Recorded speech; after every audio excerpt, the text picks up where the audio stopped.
So hello guys, dahil nagpagawa tayo ng bahay, ito ay nag-order tayo ng mga karton para pagtanggal ng ng roofs ng bahay namin is tatakpan yung tiles, tapos So ayun na nga yung asawa ng bayaw ko yung nakakita ng mga karton na bibilhan, kaya inutosan namin yung bayaw ko na bumili. So ngayon dinidiskarga na nila sa tricycle, tapos nilagay nila sa loob ng bahay kasi nga wala kami dyan. Kailangan na namin papalitan yung bubong namin kasi nga pag umuulan tumutulo siya.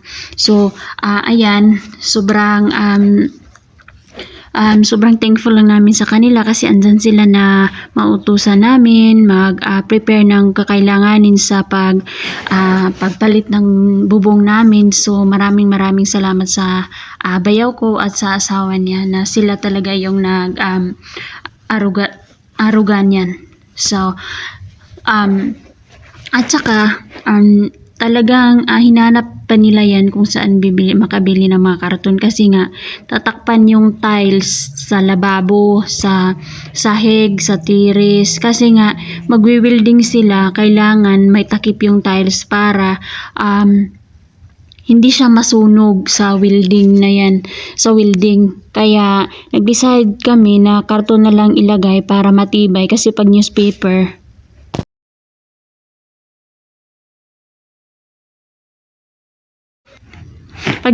kasi pag umulan mabasa lang siya, so mapupunit. So na-decide kami na karton na lang yung ilagay. So ayan nga, ayan sila, tulong-tulong lang sila yung tricycle driver na ilagay dun sa tiris namin kasi nga walang iba yung mag-asikaso kundi lang yung bayaw ko. So maraming salamat sa bayaw ko na andyan lagi. Nauutusan namin lagi. Maraming salamat, ay saka sa tiyuhin ng asawa ko na andyan din tumutulong. Salamat din.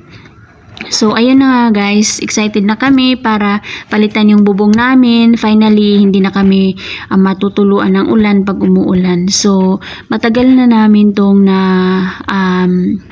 naisipan, kaya lang medyo kulang sa budget. So ngayon na malapit na kaming uuwi, so ito na naman yung materialis namin na binili ng kapatid ko last week. Ito yung garaba ata, tapos isang small truck lang siya.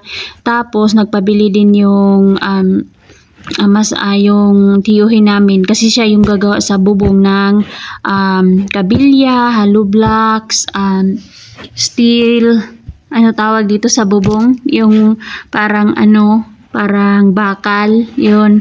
Tapos yung color of na bubong kasi nga gusto natin may kulay-kulay para aesthetic tingnan.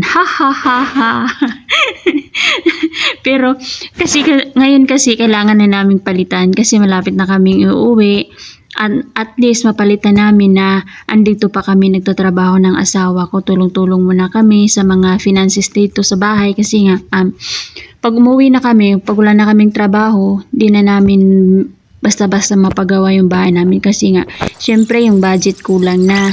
Tapos yung may anak pa kaming nag-aaral isa, kaya ngayon pa lang palitan na namin.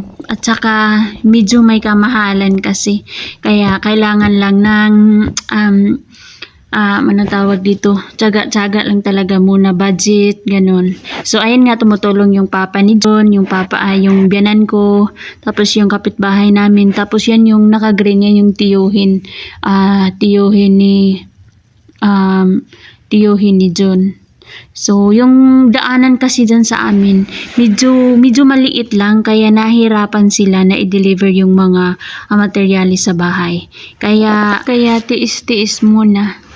So habang hinihintay namin yung magtatrabaho sa bahay namin, pinalagay muna namin dyan sa malapit sa bahay kasi nga wala kaming mautusan na maglagay dun sa bahay. So yung bayaw ko dyan na muna nilagay sa malapit sa kanila.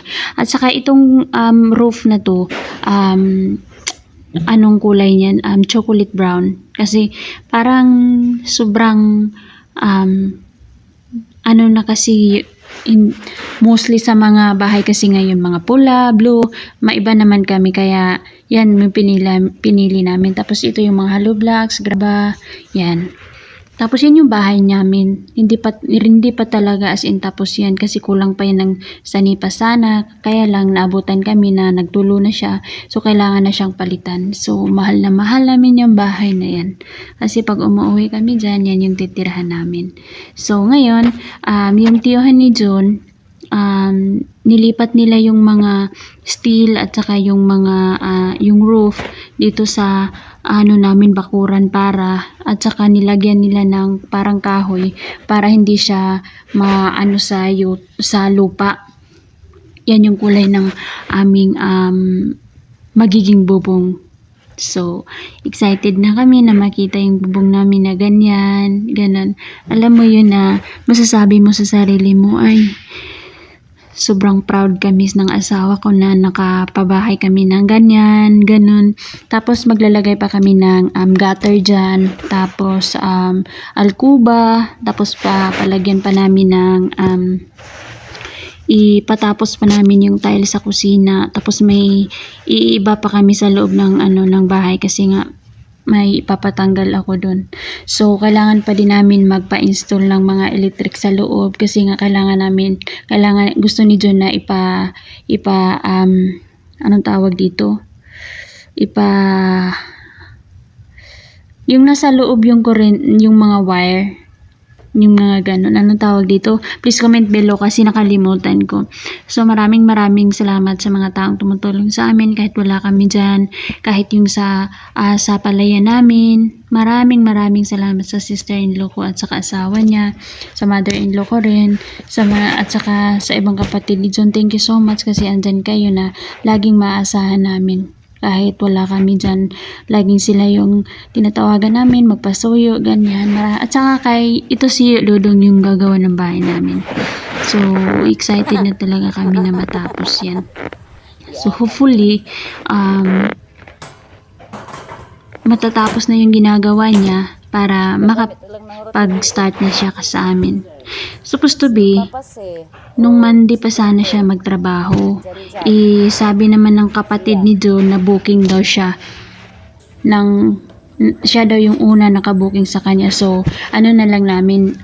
At saka yung timing naman is okay naman kasi nga magpapaharvest pa sa palayan the same day sa mag-start sa trabaho. So, sabi ko, unahin na muna yung palayan kasi may trabaho pa si Dodong. So, we decide na later na lang yung amin din na muna siya magtrabaho sa kapatid ni John. So, ayun, hinihintay lang namin kung kailan matatapos at next week siguro magpapaharvest na naman kami sa isang palayan namin. So, perfect na matapos yung ginagawa niya ng tiyuhin ng asawa ko. So, I'm very excited. Tapos i-update ko na lang kayo kung tapos na yung bahay namin.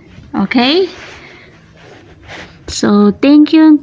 Maraming salamat sa kapatid ni John, kay mama, kay papa, at sa iba niyang kapatid. Thank you so much. Na-appreciate talaga namin. Thank you.